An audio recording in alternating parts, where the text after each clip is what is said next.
कैसे natural science Vishakha में आप सभी का स्वागत है। बेटा मैं आपको ये जो सीरीज जो शुरू करी हूँ ये 150 क्वेश्चन का है। बेटा एक चैप्टर से 150 क्वेश्चन बहुत होते हैं, बहुत ही अच्छे अच्छे क्वेश्चन है बेटा, जिसमें आपको गाइड से पढ़ा रही हूँ, बहुत ही अच्छा है।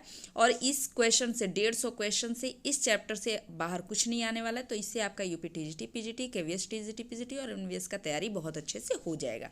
तो ठीक है, चलिए विदाउट वेस्टिंग आवर टाइम हम लोग क्वेश्चन को करते हैं।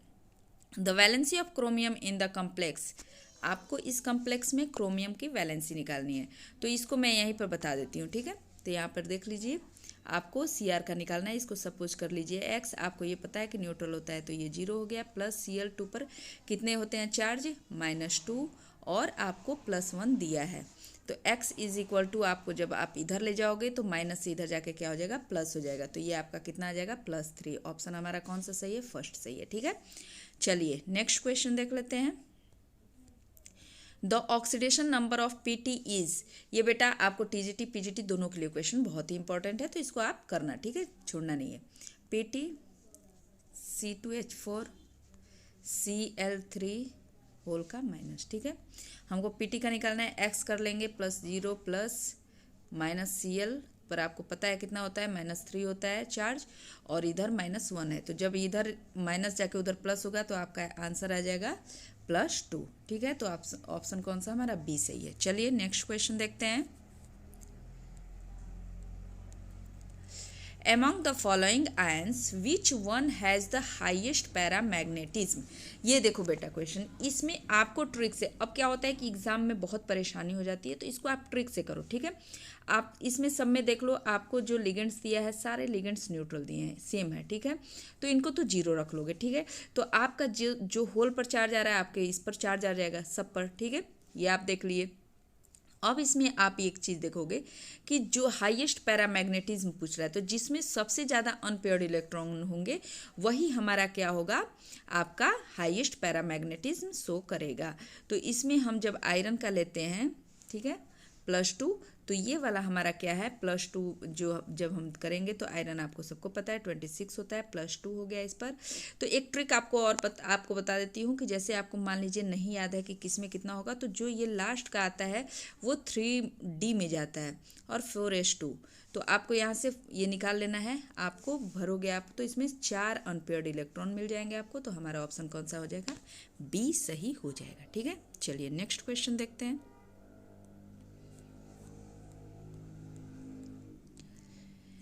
Which one of the following is expected to be a paramagnetic complex? इसमें से कौन सा पैरामैग्नेटिक कॉम्प्लेक्स होगा, पैरामैग्नेटिक, यानी कि आपको इसमें भी अनपेयर्ड इलेक्ट्रॉन देखना है। तो हमारा ऑप्शन सेम क्वेश्चन है, आपको इसमें एक एक्सेप्शन बता दूंगी, ये क्वेश्चन बहुत इंपॉर्टेंट है, ये एक्सेप्शन होता है इसलिए बार बार पूछता है, लेकिन यहाँ पे ये ऑप्शन सही नहीं है, ऑप्शन आपका यहाँ पे सही है, निकल वाला। ठीक है, चलिए नेक्स्ट क्वेश्चन देखते हैं।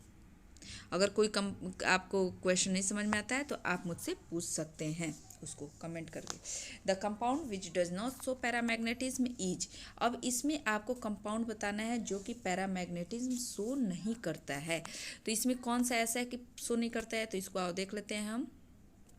पहला हमारा दिया है CuNH3O4Cl2, ठीक है, ये है। तो इसमें आप देखो कि पैरामैग्नेटिज्म मतलब क्या होता है, पैरामैग्नेटिज्म मतलब समझ लो पहले, पैरामैग्नेटिज्म बार बार ऊपर भी आपने क्वेश्चन देखा, तो इसका मतलब होता है कि अनपेयर्ड इलेक्ट्रॉन क्या होना चाहिए, अनपेयर्ड इलेक्ट्रॉन प्रेजेंट होना चाहिए उसमें। ठीक है, तो अब इसको क्या हम करते हैं, ये दोनों आयंस में तोड़ लेंगे हम। ठीक है, इसको आयंस में सिंपल, आपको सिंपल वे में समझाने के लिए बता रही हूँ। ठीक है, तो आप जब इसको करेंगे तो ये आपके पीछे चला जाएगा। ठीक है, एक सेकेंड। ठीक है, ये आपको जब करोगे इसको तोड़ के देखोगे तो ये आपको हो जाएगा CuNH3 2 प्लस चार्ज आ जाएगा। ठीक है, क्यों, क्योंकि यहाँ पे Cl2 माइनस है तो +2 आ जाएगा होल पे। ठीक है, तो जब आप करोगे x, इसका क्या होता है 0 इज इक्वल टू +2, तो हमारा ऑक्सीडेशन स्टेट क्या हो गया, +2। कॉपर का आप सबको पता है, कॉपर क्या होता है, कॉपर का होता है आपको ऑक्सीडेशन स्टेट +2 आ गया है, तो आपको इलेक्ट्रॉनिक कॉन्फ़िगरेशन आता होगा आर्गन। ठीक है, 3D10 4s1 होता है। तो 1 यहाँ से निकालेंगे, 1 यहाँ से, तो हमारा आ जाएगा 3d9 4s0। ठीक है, 3d9 हो गया, यानी कि इसमें एक अनपेयर्ड इलेक्ट्रॉन है, एक अनपेयर्ड इलेक्ट्रॉन एक है। यहाँ पे नॉट पूछा है, ठीक है, क्वेश्चन में डज नॉट शो पैरामैग्नेटिज्म, तो ये तो दिखा रहा है, तो ये तो ऑप्शन में हमारे होगा नहीं। फिर देखते हैं NO। NO देखोगे तो NO में क्या होगा, NO एंड NO2 ये दोनों हैं, तो ये अकॉर्डिंग टू MOT डायग्राम आप जाओगे जब, तो इसमें क्या होगा कि पैरामैग्नेटिज और इलेक्ट्रॉन स्पीसीज प्रेजेंट होना चाहिए। तो NO का ये सब ट्रिक से बता रही हूँ बेटा। अब MOT डायग्राम आप कैसे, इतने एग्जाम का समय बहुत कम होता है तो नहीं बना पाओगे, तो आप इसके जोड़ लो। ये कितना होता है, 7 और 7 8 कितना, 15 इलेक्ट्रॉन हो गए इसमें। NO2 में क्या कितने हो गए, इसके हो गए 7, ठीक है, और 8 8 16 16 और 16 4 20 और 20 3 23 हो गए, 23 इलेक्ट्रॉन इसमें, दोनों ऑड है, तो ऑड है, तो ये क्या है, पैरामैग्नेटिज्म शो करेंगे। तो यानी ये तीनों पैरामैग्नेटिज्म शो कर लिए, तो हमारा ऑप्शन कौन सा हो गया, हम ऑप्शन बी लगा देंगे, लेकिन कंफर्मेशन के लिए हम देख लेते हैं एक बार, ठीक है। AgNH3 2Cl Cl, ठीक है, तो ये आपको पता है माइनस हो जाएगा, इसका टूटेगा, तो ये आपको हो जाएगा AgNH3 होल 2, पूरे पर प्लस चार्ज आ जाएगा एक। तो आप जब 4d10 5s2 होता है, 5s1 होता है, एक s निकल गया, तो आपको 4d10 यानी फुलफिल्ड है, यानी ये डायमैग्नेटिज्म शो करेगा, ठीक है। चलिए नेक्स्ट क्वेश्चन देखते हैं। The compound which does not show paramagnetism, ये तो हो गया। एमोंग निकेल CO होल 4, देखिए ये इंपॉर्टेंट क्वेश्चन है और ये बार बार क्वेश्चन पूछा जाता है, सिर्फ पैटर्न बदल देगा। और जो निकेल CO4 है, ये बहुत ही इंपॉर्टेंट क्वेश्चन है बेटा, इसको इम्पॉर्टेंट आप मान लो कि ये क्वेश्चन हर एक दूसरे मतलब दूसरे एग्जाम में आ ही जाता है, ठीक है। तो इसको हम देख लेते हैं। हमें पूछ रहा है कि इन तीनों कंपाउंड में से आपको बताना है कि डायमैग्नेटिज्म कौन है। इसका ऑप्शन 2 नहीं है, मैं आपको ऑप्शन बता दूंगी, ठीक है। एक ऑप्शन आप आया तो CO4 कार्बोक्सिल ग्रुप हो गया ये। तो ये क्या होता है, स्ट्रॉन्ग फील्ड लिगेंड्स होते हैं, ठीक है, स्ट्रॉन्ग फील्ड लिगेंड्स होते हैं। तो निकल का आपको पता है 28 होता है, 28 होता है। और आपको स्ट्रॉन्ग फील्ड लिगेंड जब इसमें लग गया, तो इसका इलेक्ट्रॉनिक कॉन्फ़िगरेशन जरा सा हम देखते हैं, ठीक है। तो इसका इलेक्ट्रॉनिक कॉन्फ़िगरेशन आपको पता है 3d8 4s2 होता है, यानी कि D में 5 8 बनना है, 1 2 3 4 5 6 7 8 हो गया, 8 हो गया। इसमें 4s में आपके 2 हैं। तो अब क्या होगा कि ये स्ट्रॉन्ग फील्ड लिगेंड है, ये CO जो है, तो ये पेयरिंग करा देगा, इनकी पेयरिंग हो जाएगी। तो अब ये जब पेयरिंग हो गए, तो ये तो भर गया, तो हमारे पास क्या बचा, 4s बचा और 4p बचा, ठीक है। तो ये हो जाएगा अब sp3, इसका इलेक्ट्रॉनिक कॉन्फ़िगरेशन भी आपको बता दी, ये होता है sp3 और ये डायमैग्नेटिक होता है। तो ये हम गए डायमैग्नेटिक एक मिल गया। अब हमें देखना है एक और C, अब इसमें साइन देखो है, तो यानी कि ये भी स्ट्रॉन्ग फील्ड लिगेंड है, ठीक है, ये भी क्या है, एक स्ट्रॉन्ग फील्ड लिगेंड, तो इसमें भी पेयरिंग हो जाएगी NiCN4 2-, ठीक है। तो इसमें भी क्या होता है, पेयरिंग हो जाता है, इसमें भी 8 यानी +2 चार्ज आ रहा है, तो 1 2 3 4 5, इसमें आपको कितने भरने हैं, इसमें निकेल पर +2 चार्ज आ जाएगा, यानी कि 3d8 4s में से 0 चला गया, तो 4s 0 हो गया, 2 चला गया तो 0 हो गया, ठीक है।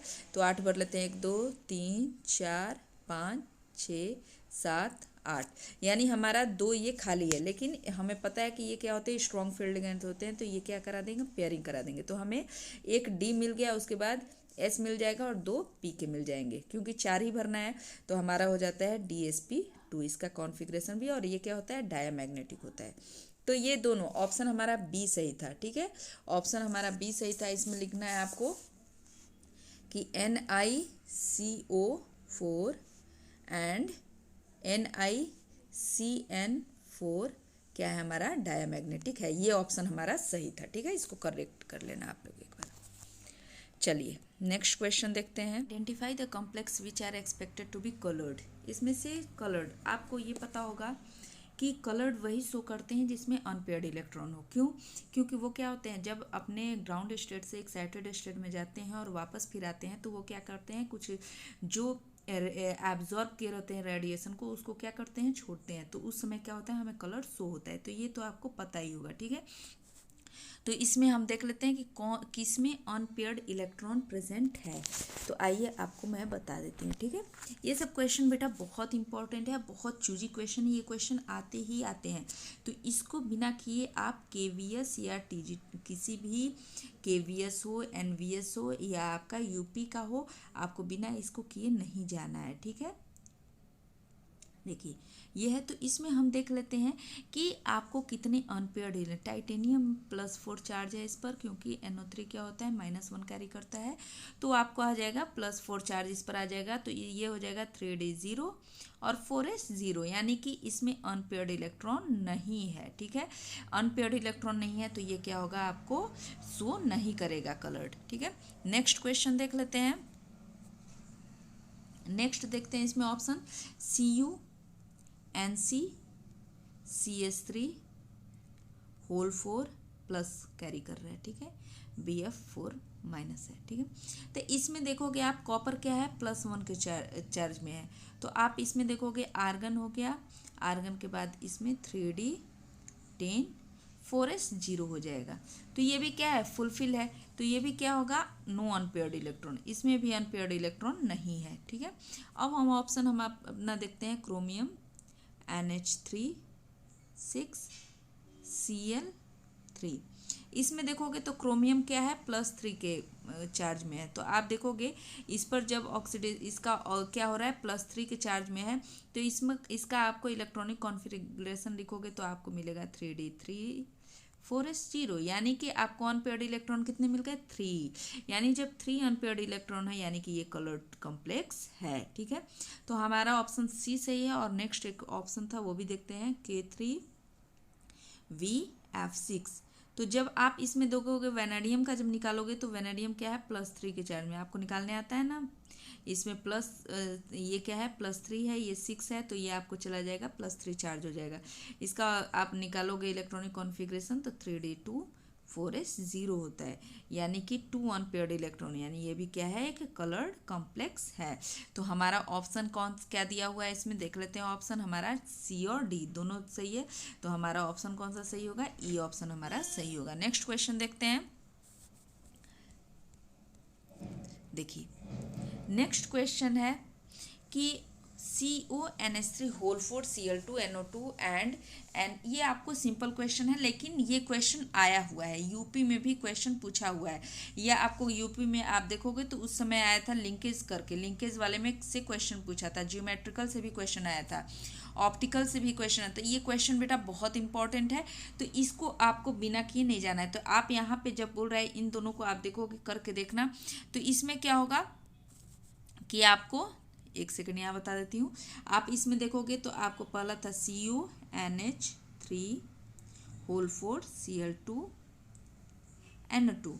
जब इसको ब्रेक करोगे तो ये क्या होगा, आयंस में टूट जाएंगे, ये अलग हो जाएगा और इस पर प्लस चार्ज हो जाएगा, इस पर माइनस चार्ज, ये 2 आयंस में। और जब इसको भी देखेंगे हम लोग NH3 होल 4 ClNO2 Cl, तो इसको भी जब ब्रेक करोगे तो ये बाहर निकल जाएगा और इस पर प्लस चार्ज आएगा, यानी कि ये क्या है, आपको ये ऑप्शन हमारा सही था। हमारा ऑप्शन 4 सही है, आयोनाइजेशन, ठीक है। इसमें आयोनाइजेशन हो रहा है, तो हमारा ऑप्शन कौन सा सही है, हमारा ऑप्शन 4 आयोनाइजेशन सही है, ठीक है। चलिए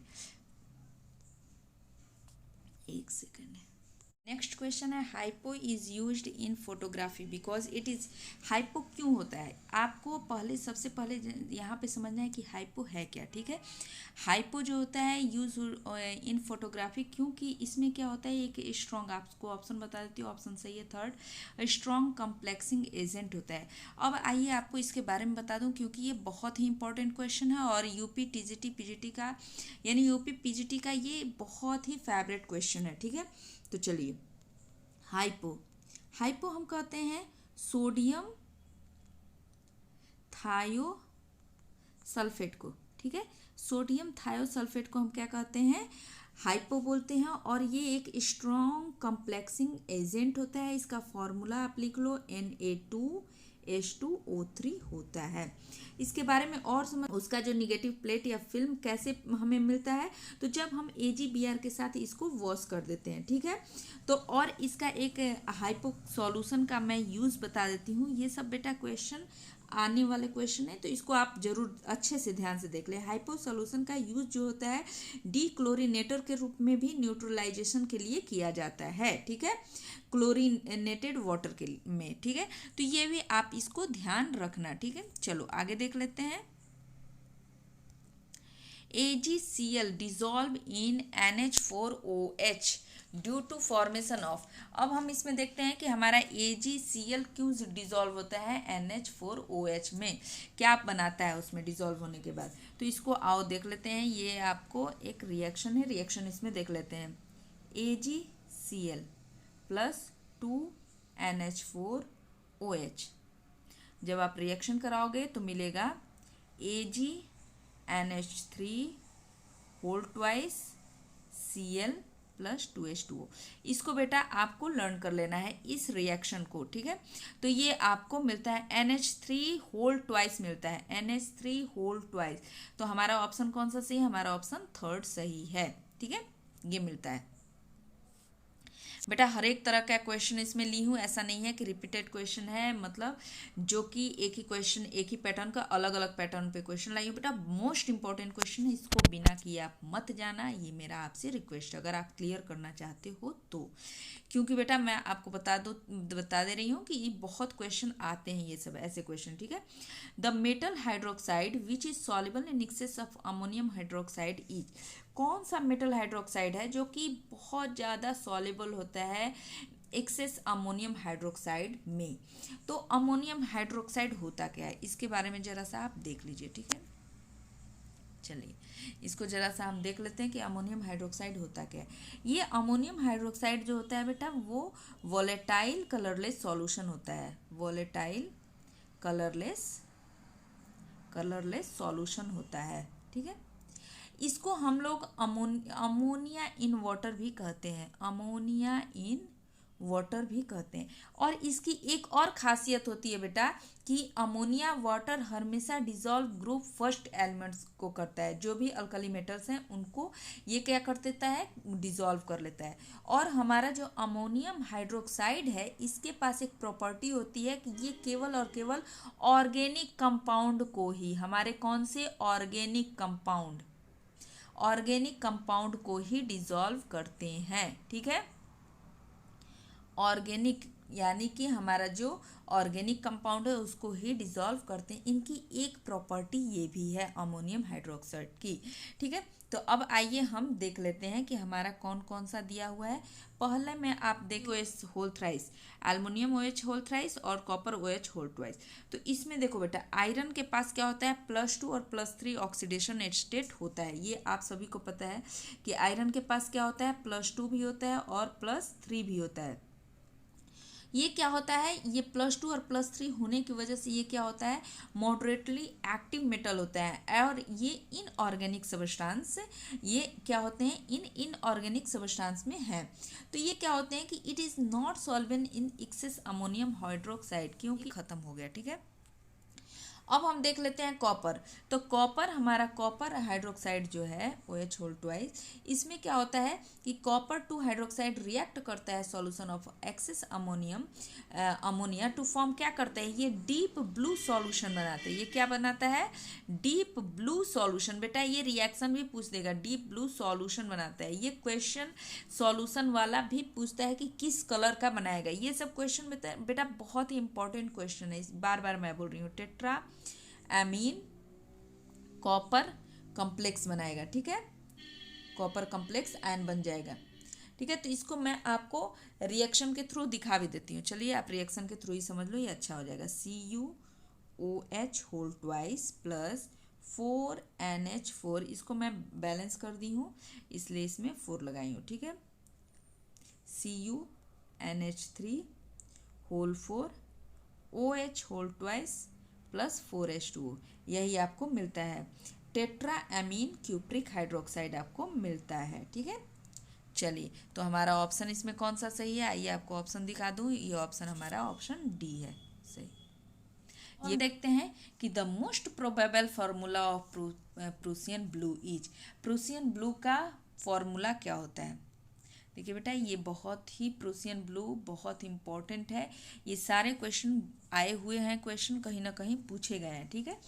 तो देखिए आयरन, उसका आपको यूपीएससी ने बता देती हूँ, आयरन 3 हेक्सा साइनोफिरेट, ठीक है, हेक्सा साइनोफिरेट 2 होता है।